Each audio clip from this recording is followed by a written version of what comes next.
Hello, this is a lecture about the short story called The Star by H.G. Wells. Herbert George Wells, the author of this selection, was an English writer. Prolific in many genres, he wrote more than 50 novels and dozens of short stories. His nonfiction output included works of social commentary, politics, history, popular science, satire, biography, and autobiography.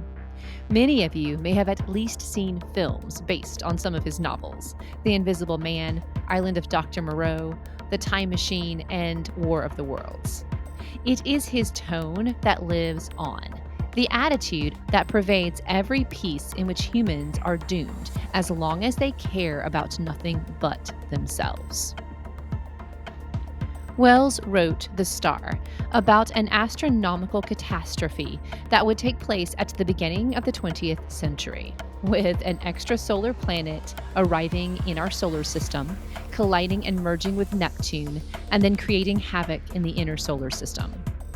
Wells links this to the inconsequential nature of humankind's inevitable end as, even, quoted from the story, the vastest of human catastrophes may seem small at a distance of a few million miles.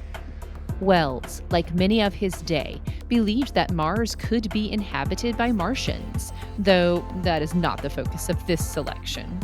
Science fiction was a quickly growing genre, as many authors anticipated the possibility of nearby aliens and contemplated our small place in the universe. An unknown planet makes news as it collides into Neptune, then continues toward the inner solar system. As it nears Earth, some people confront the possibility of destruction. Experts warn of a collision with Earth, but most people continue their lives normally, even as environmental changes begin. As the fiery planet appears like a star, nears Earth, many people die, but others learn how to survive on this greatly changed planet. The star passes very close to the Earth and then merges with the sun. Those left alive on Earth migrate toward the poles as severe global warming becomes reality. From Mars, Martian astronomers note that the Earth seems nearly unchanged. The key conflict here is person versus nature, but it is also person versus self. That is, self-absorption in our own selves. The third-person narrator notes that even though many could see this planetary threat, most people continued with their lives until the very last minute. Nature is, of course, the key issue here. This planet comes from outside the edges of the solar system, collides with Neptune, brushes Jupiter, nearly collides with Earth, and then is absorbed by the sun. Much of this story is climactic. Even the tone pushes us along at an almost panicked pace. Paragraphs 30 through 36 zeroes in on specific stages of destruction and describes people perishing in vast numbers. So that section is the most climactic moment, the climax. Society tries to ignore this threat for the bulk of the selection, even while a few people watch and wonder with fear. It is not until the planetoid body passes its closest to Earth that upheaval happens during those paragraphs. The Earth gets tidal waves, volcanoes, earthquakes, storms, and immediate global warming. Wells could have stopped the story there, with inevitable destruction. His point, the theme, would still have been clear. He could have stopped it after the second to last paragraph, where he describes survivors banding together and migrating to the polar regions. That's an important part, arguably.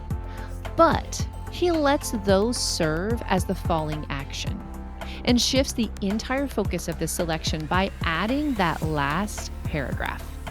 Martians who feel the Earth got off easy. This refocuses the reader from our own planet and shows us as just one cog in the wheel, rather than the wheel itself. It isn't that Doyle's saying human suffering is okay or that a catastrophe like that would be a positive thing, but that taking heed of the bigger picture and maybe making emergency plans if something bad is coming instead of just burying worries and going about our days, that would have been better for the humans in this story and better for the reader, us, the real humans in real life. This rogue planet, called a star in the selection, is the main one as far as symbols go.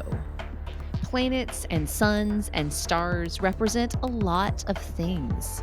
We wish upon a star. Stars are suns where other life on planets could be. Planetoid bodies and suns can also bring massive destruction. Our sun makes life possible on Earth, but could also destroy all life in an instance. In this instance, this planet that appears like a star on the horizon could also be an allusion to the Star of Bethlehem, though with catastrophic rather than miraculous results. The theme is, honestly, quintessential romantic era, despite being a modern piece. The theme is most often quoted as an overwhelming domination of nature and the pettiness of mankind in comparison.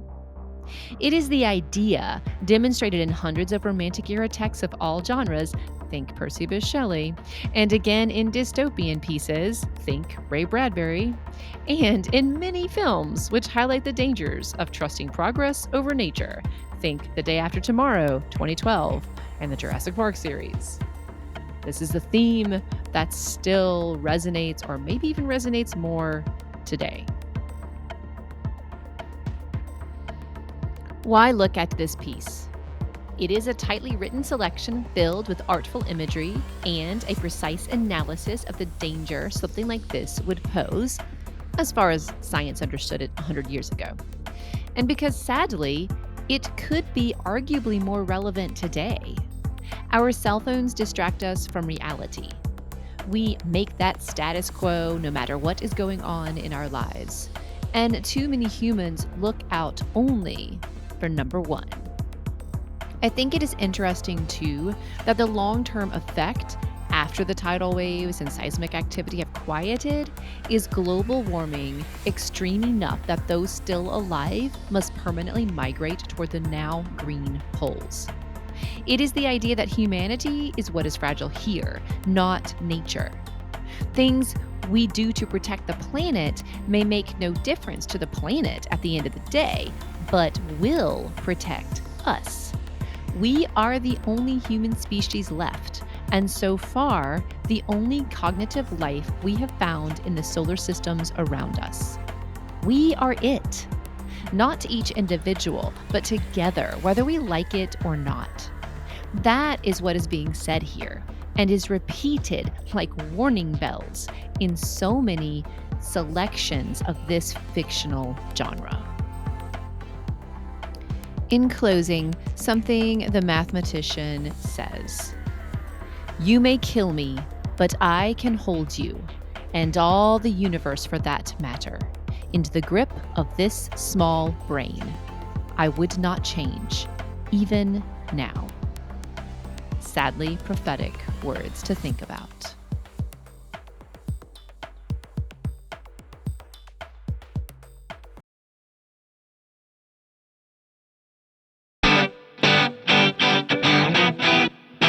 Thanks for tuning in and thinking about what we read. This has been a production of Kindred by Lisa M. Kindred.